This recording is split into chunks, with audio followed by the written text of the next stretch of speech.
This is your FBI.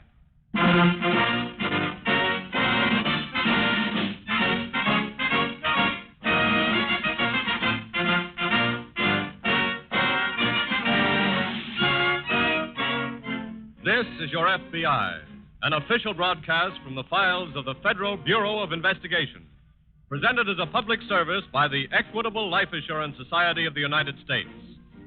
To your FBI, you look for national security, and to the Equitable Society for financial security. These two great institutions are dedicated to the protection of you, your home, and your country.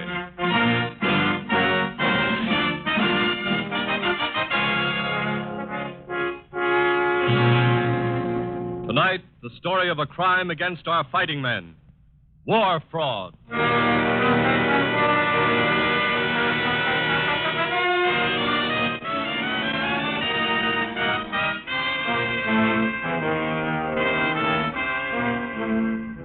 In every war, there are two battlefields.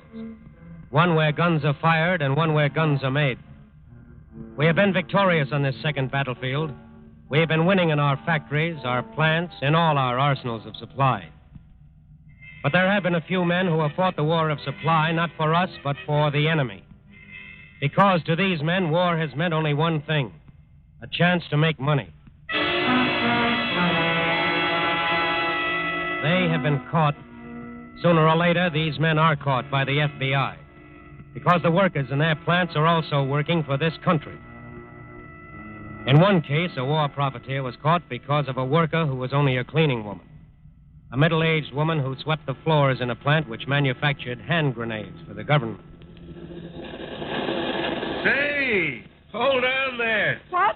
Well, where are you dumping that stuff? In the trash barrel. Oh, that doesn't go in the trash barrel. But it's just the sweepings from the floor. I know, but... It's trash. Trash goes in the trash barrel. What's your name? Anna Waco. What's yours? Rockland. Oh, Mr. Rockland. Oh, I'm sorry. That's all right, Mrs. Waco. How long have you been working here? 3 months, sir. Surely you know by now that any sweepings with powder in them go in that box over there. But this powder isn't good for anything, Mr. Rockland. It's all mixed with dirt and shapes. Mrs. Waco, this is my plant. I'm manufacturing hand grenades for our government. One of the duties to anyone working for the government is to conserve material. But this powder... will you let us worry about it? I... We have ways of sifting the powder from the dirt. We must conserve. Well, I've got 2 sons over there, and I'd hate for them to get a hand grenade with powder like... Mrs. Waco, any sweepings from the floor which have powder in them are to be dumped in that box. Yes, sir. After all, there's a war on, you know.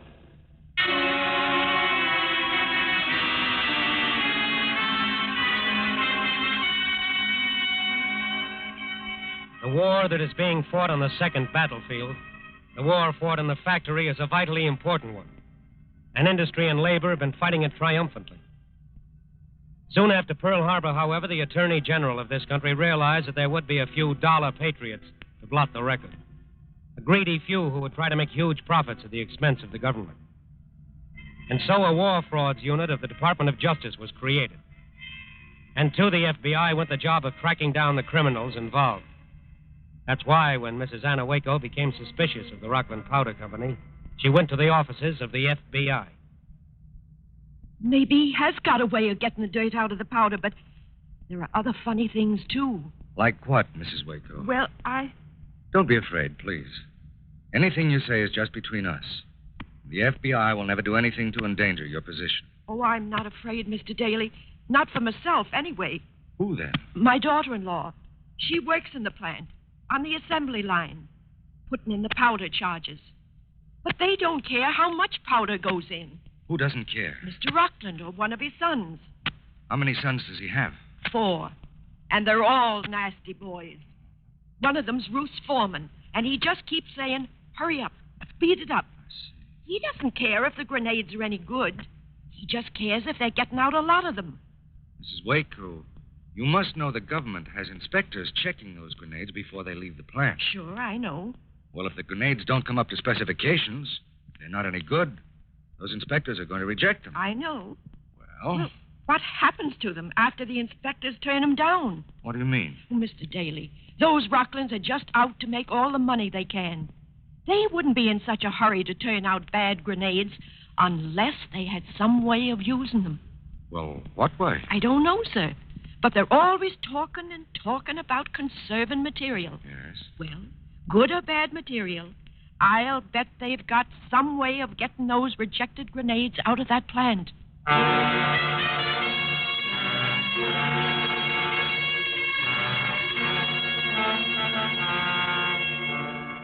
Special agents were sent out to check the Rockland Powder Company, to delve into the past of Andrew Rockland and his 4 sons, to interview the government inspectors who examined the hand grenades made at the Rockland plant.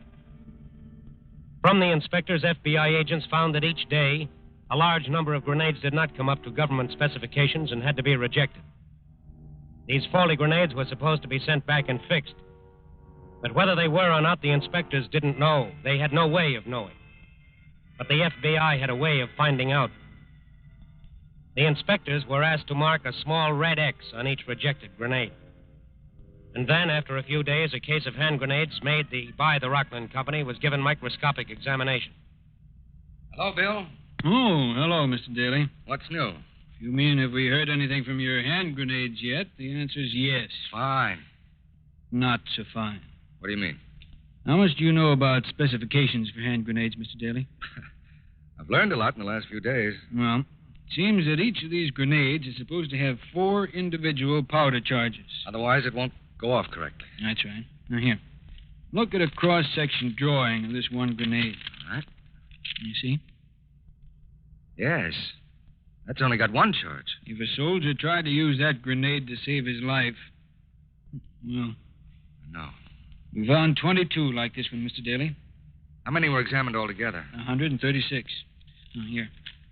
54 with only 2 charges. 37 with only 3 charges. And out of the whole lot, exactly 25 that met with specifications. Wow. That's not all. Not all? No. To be really efficient, the powder charges have to be compressed into the grenade under a pressure of from 5,000 to 6,000 pounds. That means using a machine press. Yes. Some of these were made with a hand press. You know something? What? The powder in every one of these grenades made with a hand press is full of dirt and shavings. Almost as if... The powder had been swept up from the floor. Yes. Bill, let me see one of those grenades. Here. What are you looking for? A little red X. Oh, you won't find any on those, Mr. Daly. What? The faulty ones made with a machine press, they all have the red X on them. The others, the ones with the dirty powder and made with a hand press, they don't have any mark on them at all.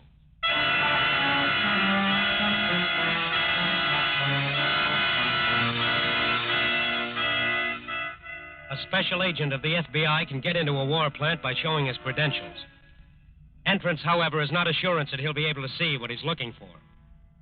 That he'll be able to see how faulty grenades are packed and shipped out anyway. How other faulty grenades can be made with hand presses and dirty powder. And can be packed and shipped without ever being inspected, without ever being seen.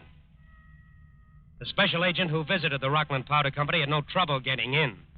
He showed his credentials, he waited a few minutes, and then a young man appeared. Mr. Daly? Yes? I'm Fred Rockland. Oh, how do you do? Hiya. My father's waiting inside for you. Oh, that's fine. Just a few steps down this hall.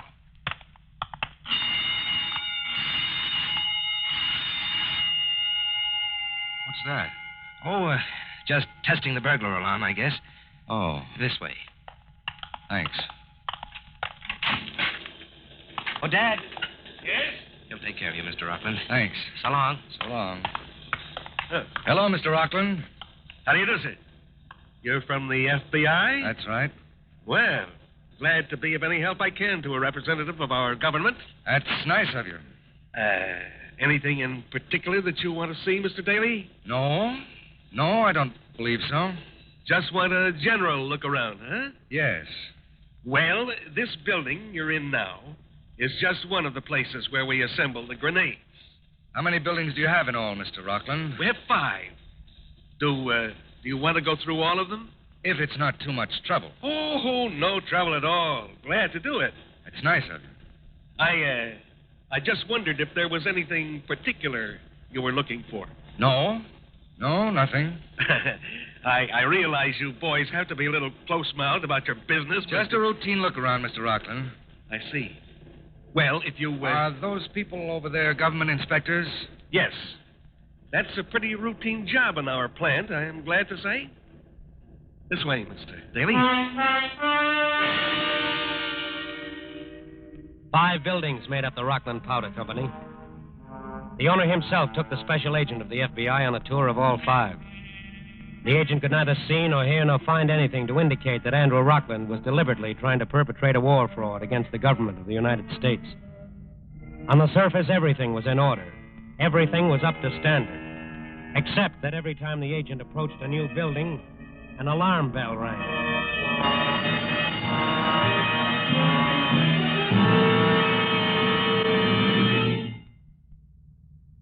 I suppose this is the last building? Yes. You've seen them all now.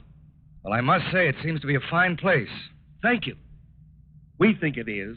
We're all pretty proud of our little contribution to the war. I'm sure you are. Tell me something. If 1 or 2 of the grenades happen to be faulty, what happens to them? Oh, they're set aside and remade. I see. I noticed that you have special boxes set aside for the rejects. Naturally.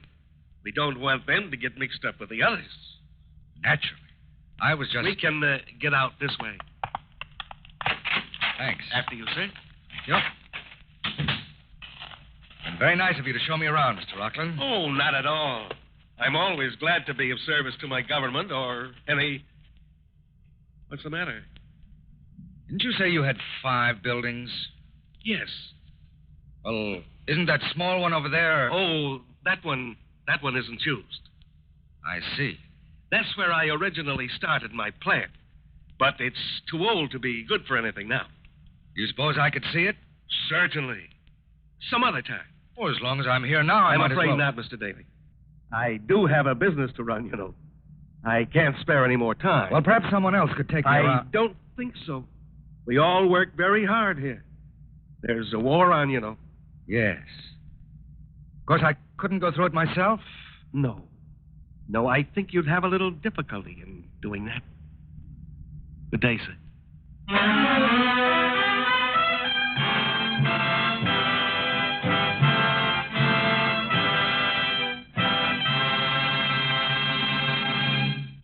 We momentarily close the Federal Bureau of Investigation file on war frauds. We'll return to this case in just a moment. At the end of tonight's broadcast, let's suppose that you open your evening paper and turn to the stock market quotations. The name Equitable is fresh in your mind, so you decide to find out what the Equitable stock is selling for. You look under the E's, but the name Equitable Life Assurance Society of the United States is not there. Why? Well, it's not there for a very good reason. There is no such thing as equitable stock. You can't buy it because it doesn't exist. This society is owned entirely by its policyholders, not by stockholders. And therefore, in the very truest sense of the word, the Equitable is a society in which all the funds are put to work for the benefit of all the members.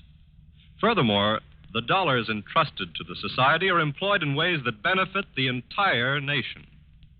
They're invested in war bonds and American industry. They promote the business of farming, and they encourage home ownership. By serving its members, the Equitable serves America. And now, back to the file on Andrew Rockland, War Profiteer.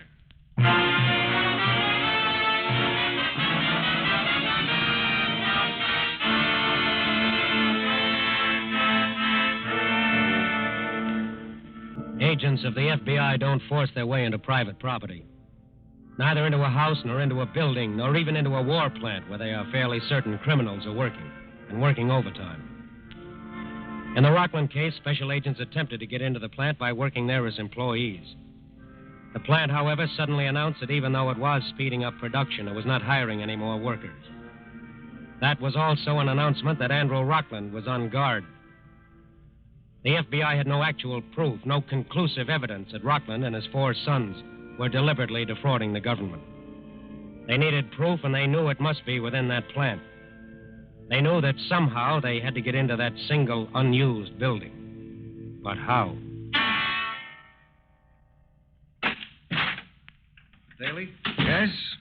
I'm Harvey Berkeley. Oh, how do you do, sir? Well, the boys over at the American Legion said you wanted to see me tonight. Yes, have a chair.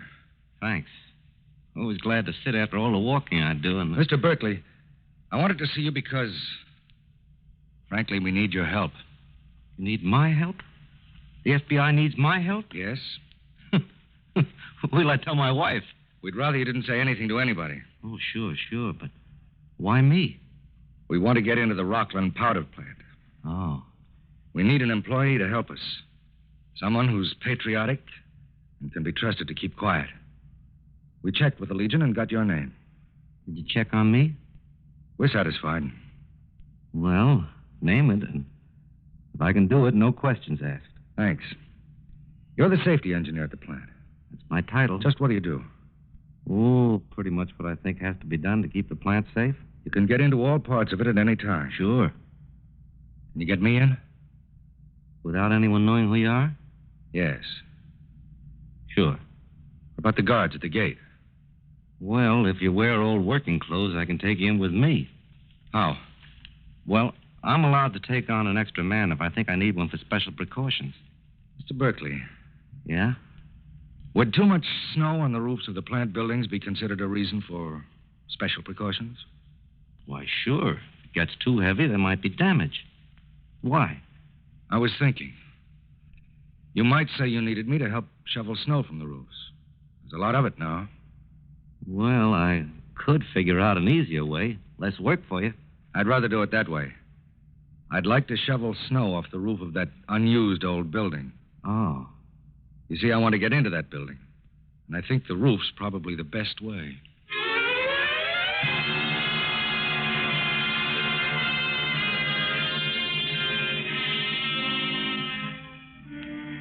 At 11:30 the next morning, Harvey Berkeley and a rather dirty-looking helper climbed a ladder to the snow-covered roof of the old unused building on the grounds of the Rockland Powder Company. The guards saw them, watched them shovel snow for a few minutes, and then forgot about them. At noon, Harvey Berkeley and his helper quit for lunch and left the roof of the building. Not by the ladder, however, but by a trapdoor that took them inside. Sure is dirty in here. Yeah, this is just an old loft, Mr. Daly. Hasn't been used for years, as far as I know. No. Nothing around but cobwebs. What's downstairs? Your guess is as good as mine. Let's take a look. I don't know how we're going to get down there. The door's all boarded up. Oh, I don't want to get down there. What? I just want to be able to see down there. Got your hammer? Yeah. Here. Thanks. What are you going to do? Pry up those boards? Yes, they'll loosen up. I don't know what you're up to, Mr. Daly, but you sure seem to pick the hard way of doing it. Oh, no, this is an easy way. There. Get a good view of the place, all right. What are all those crates? Oh, I don't know, but the Rocklands have sort of used this as a general junk storehouse ever since the new buildings were put up. You see that machinery right below us? Yes. Well, they're the old hand presses they used to use in the beginning. They're no good now, so they just store them here. I don't think they're just stored. What do you mean? Take a good look around this loft. Then look down there. Okay. See any difference? Well, it looks cleaner down there. A lot cleaner. No cobwebs, no dust, no boards over the door. That's not a storehouse down there, Berkeley. That's a little factory. But who uses it? I don't know, but I'm going to wait here till I find out. Well, what happens when you do? Wait and see.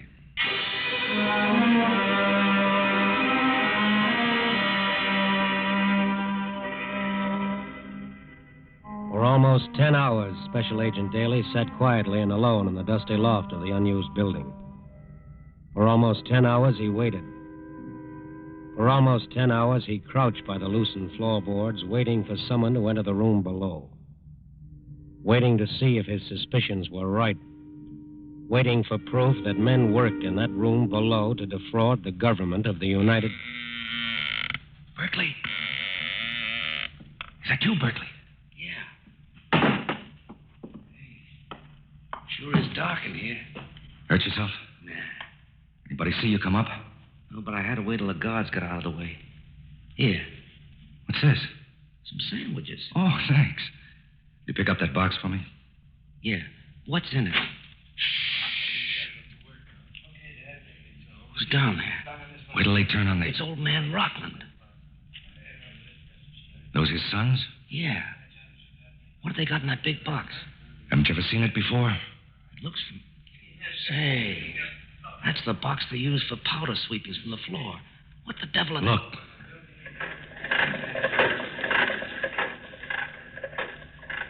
They're making grenades with that lousy powder in the old hand presses. Why those... Do you know what's in the other crate they're bringing in now? Look like grenades from here. But what for? Those are the rejected grenades, Berkeley. Let me have that box you picked up for me. Here. Thank you. What are they going to do with rejected grenades? Hey, is that a camera you got? Yes. 16-millimeter movie camera.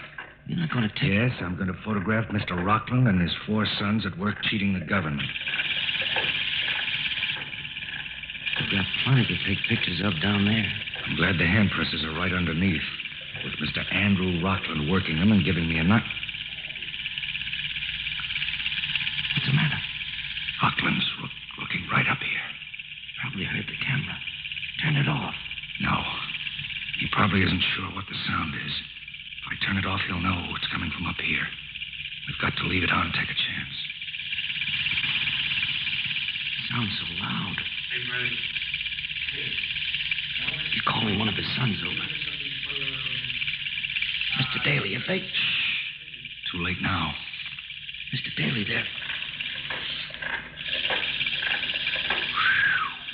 Gosh. I'm back on the hand presses again. I thought for sure he spotted us. The son probably told the old man he was hearing things. That's a break. It sure is. Now we're really in business.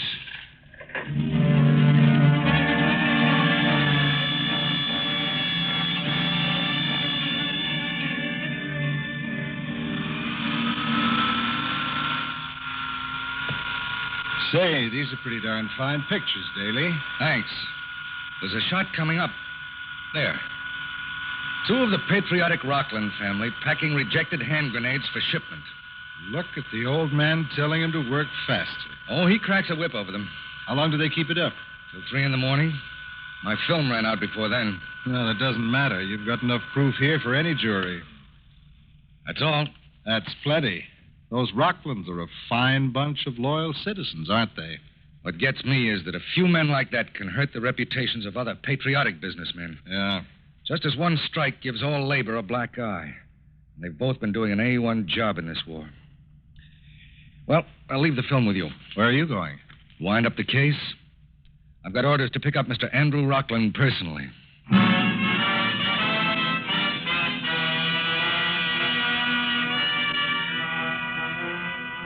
Like many criminals, Andrew Rockland posed as an ardent patriot. And part of that bogus patriotism was not driving a car to work, even though he could afford one. In the evenings, Andrew Rockland drove a car to parties and to the movies. But during the day, when he was a loyal, hard-working businessman, he took the interurban train from his house to his factory and from his factory to his house. At 5:35 one afternoon, Andrew Rockland stood on the interurban railway station platform, waiting, as usual, for the train that would take him home after his day's work had ended. And before his night's work began. Dad. Freddie, I thought I told I'm you to glad stay. I found you. What's the matter? I was afraid you'd For left. heaven's sake. What's got into you? Dad, they're after us. Who? The FBI. What? They're at the plant now. Oh, nonsense. They can't get in if I let They don't orders. want to get in. I'm trying to tell you, Dad, they don't have to get in. Freddie, will you make some sense? They've got warrants for all of us. They've arrested Pete and Tom and Joe. Calm down. I ducked out the back. And they're looking for you, too. Well, let them find me. Dad, don't you understand? Yes, I understand. But so what? There isn't anything they can prove. Not one single solitary thing. And until they get in the old building... They've been in the old building. What do you mean? Last night, one of them was up in the loft watching us while we worked. Oh, let him try to prove it. But he wasn't alone. I don't care how many witnesses... Dad, will you listen? He had a camera with him, a movie camera. They've got pictures of us working.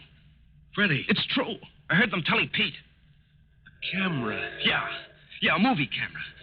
Dad, what are we going to do? A camera.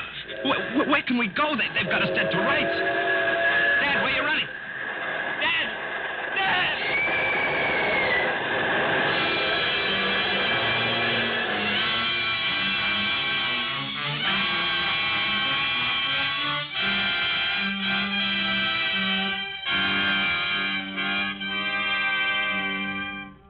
In every war, there are two battlefields. One where guns are fired, and one where guns are made. We have been victorious on this second battlefront. Industry and labor have been winning the battle in our factories and in our plants. There have been a few men, a few greedy men, a few criminal men who have tried to defraud the government in order to make enormous profits. These men have been caught by the FBI. And if there are any others, they too will be caught by the FBI. Because none of them can run a factory single-handed. They need to have people working for them and with them. People who know that working in a factory today is fighting a war. People who are fighting the war not because they want to make money, but because they want to win a new world for themselves and all those who will come after them.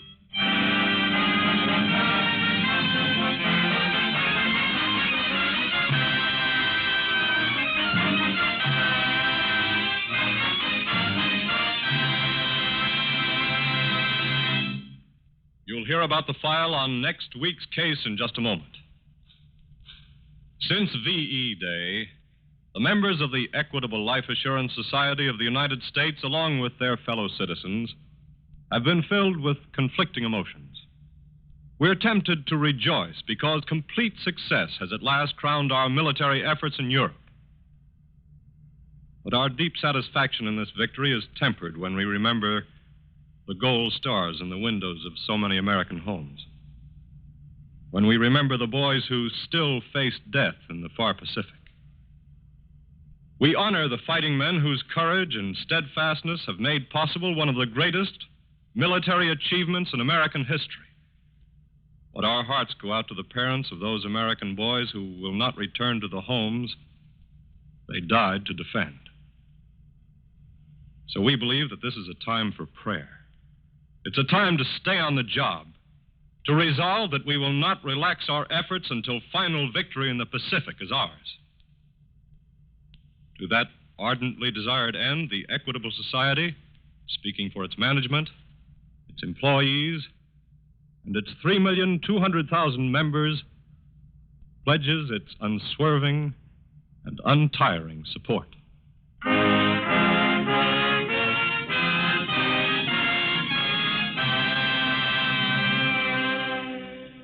Next week, a crime against society, grand larceny.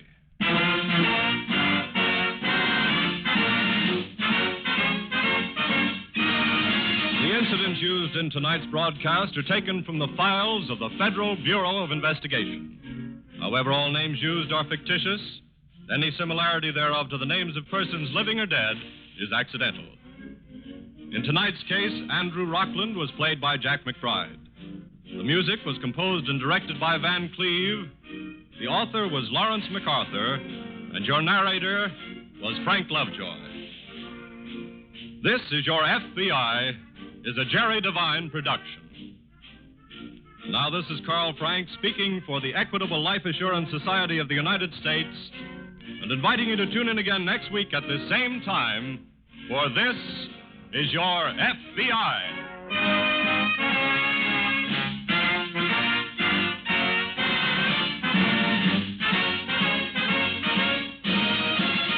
This is the Blue Network of the American Broadcasting Company.